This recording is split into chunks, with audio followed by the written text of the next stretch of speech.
The leader of the Church of England is to be knighted by the king. It is only the second time in recent history that a serving leader of the Church of England has been admitted to the Royal Victorian Order. Loyal service to the monarchy is what the order is for. Dr. Welby's many political interventions, including his attacks on the Conservative Party, are likely to raise eyebrows. He has been a critic of the government's migration policy, accusing ministers of subcontracting their responsibilities to asylum seekers through the Rwanda removal plan and claiming it would not stand up to the judgment of God. He was forced to issue an apology after saying that the failure of international leaders to agree on a climate change deal would result in a worse global genocide than the one committed by the Nazis. He apologized to the Jewish community for making comparisons with the atrocities of the Nazis. It is a very special honor. The last serving church leader to receive such recognition from the monarch was the post-war Archbishop of Canterbury, who had crowned the late Queen Elizabeth in 1953. Dr. Welby was the first Archbishop of Canterbury to conduct a coronation since then. In May of this year, he was crowned King Charles at the Abbey.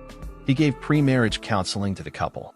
He was embarrassed when the Duchess claimed he had agreed to secretly marry them in a backyard wedding 3 days before their official ceremony at Windsor because they wanted to exchange their vows without the world watching. If Dr. Welby had signed their wedding certificate knowing it was a lie, he would have committed a serious criminal offense. The Archbishop took part in Queen Elizabeth's funeral service and christened Prince George, Princess Charlotte, and Prince Louis.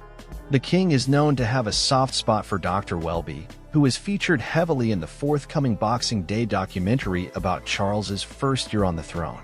The monarch can be seen giggling when the Archbishop forgets the blessing. In one of the clips, Dr. Welby says he doesn't want to break the king's neck.